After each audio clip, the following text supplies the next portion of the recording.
Alright, what's going on, guys? Yes, Fortminorproject back at it again in here for the video for you guys for today. And in today's video, I'm going to be talking about AEW's Fyter Fest pay-per-view that just happened last night.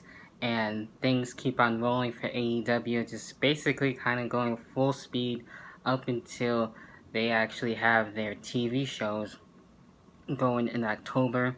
So gonna get right down into it and everything, right down into the buy-in, if you will, the kickoff. Best Friends, we had Private Party, and SCU. It could have went to either Best Friends or SCU in my honest opinion, but I'm happy that Team Best Friends were able to get the win there. And I'm liking so far what they're doing in the tag team division. They're having really cool tag team actual matches and everything, and it's really cool. So I think this is probably one of my favorite matches of the buy-in, if you want to put it this way too, as well. Other stuff that we did have, when we had Allie, of course, taking on Leva Bates, and I don't really care too much for her Liberian character, that's just me, but I'm really happy that we were able to see Allie, the bunny from Impact Wrestling, being able to be now part of AEW and everything. It's cool that she was able to get her win, so I want to see what more other stuff will she be doing, and maybe if Rosemary was soon to be following. I know she has a 3-year deal with Impact that I know of, so maybe over time she'll eventually rejoin her and stuff. Who knows? But it's been pretty interesting to see where things go between both of them and everything. And happy that Ali was able to get the win for sure.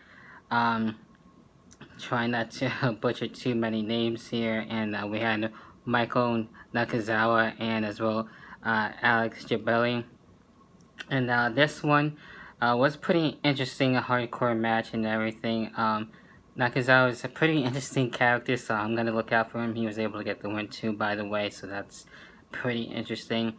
Next one we had C.I. May taking on Christopher Daniels. Of course, Christopher Daniels I know very well from Impact/TNA and everything, so it was really cool to actually be able to see him more often and stuff like that. And I was going for him, but unfortunately he didn't get the win, and CIMA was able to get the win, so there was that. Then we had the women's match to actually deal with things here with Rio, I believe, and Nyla Rose, and as well Yuka Sasaki. And I'm actually, as of this match, I think I'm a fan of Japanese women wrestling even more now, so I want to see more of that. But we got Rio getting the win overall. I kind of thought in a way Nyla Rose was going to get the win, but that didn't happen, so Rio, I believe her name is, so she was able to get the win there. Then when we had Hangman Page and as well MJF, Jimmy Havoc, and Jungle Boy, this was one hell of a fatal four-way match for sure.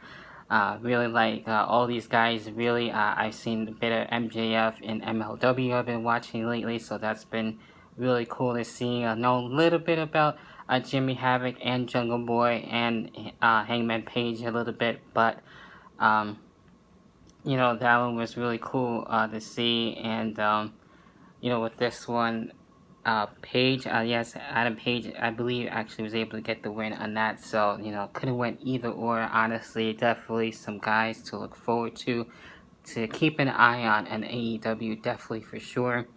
Then where we had Cody and as well Darby Allin, and this one was pretty brutal. I was on the hangout with Jason, the situation as well with Brother Chris and a few others, and we were reacting to it and stuff like that. And this one, I see it right here with the time and everything going 20 minutes, but then it ended in a draw, which was, I was hoping it didn't go down to that and maybe have extra time, but a draw is something you don't really see, so that was new. I don't know what they're going to be doing next. I'm pretty sure the feud is definitely going to continue, obviously. I know there's a pay-per-view coming, in 2 weeks or so, so we'll probably get to see it then. So yeah, there's that. Kenny Omega and the Young Bucks taking on the Lucha Brothers and as well Laredo Kid. Definitely know quite a bit about the Lucha Brothers. They're really cool and dope, but definitely one of my favorite tag teams for sure. Former tag team champions for Impact Wrestling and everything. And yeah, this one was really cool on this one. And who did get to win? I believe two being said, it was the Lucha Brothers and everything, if I am seeing that correctly from what I remember. And so yeah, I can't go wrong with that too and everything. So that's pretty cool if I stand corrected, I believe so.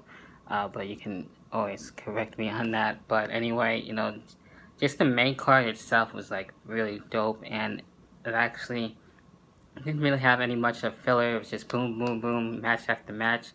You would see like backstage stuff here and there, and then just continue on and stuff. So it got you invested, which I like. Also, of course, Jon Moxley and as well Joey Janela and everything. A hell of a match too. These two went back and forth. We seen it all: the ladders, the tables, the chairs, the barbed wire, pretty much thumbtacks and all.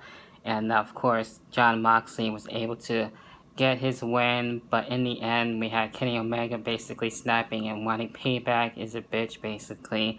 And I want to see where things go between those two. So I think Jon Moxley is going to do just fine and feel at home at AEW, and that's basically AEW Fyter Fest in a nutshell and everything. Those are pretty much the stuff that went down and what happened and stuff like that. So in terms of was it better than Double or Nothing, it can be debatable and stuff like that. So you can leave that in the comments. What are your thoughts on that? But I enjoyed Fyter Fest. It was cool that I was free and everything on Bleacher Report. That's how I watched it on there. So I don't know if they're going to be doing other future free shows like that again. I don't know. But that was definitely a first of its kind and everything. So yeah, hopefully now AEW is around. I want to see some good competition between them and WWE, and to see how things are going to go. They don't have to do really invasions and stuff like that, but just have good competition and just waking up people and seeing excitement again, because that's what we have been missing for a long time, that excitement and stuff like that. So we'll see where things go, but be sure to leave a like on this video, comment, and as well subscribe and hit the notification bell to definitely stay up to date on the videos that I have. So I'll probably come back on here for Slammiversary predictions and as well a review. That remains to be seen. I know the 4th of July is coming up, so definitely for those of you who are in the United States, enjoy the 4th of July weekend and / long weekend, if you want to put it that way, if you have one and stuff. So with that being said, what are your thoughts on AEW Fyter Fest? What do you think is going to be happening next? And until then, I'll catch you guys in the next video, whenever the hell that next video may be. Until then, I'll see you then. See ya and peace.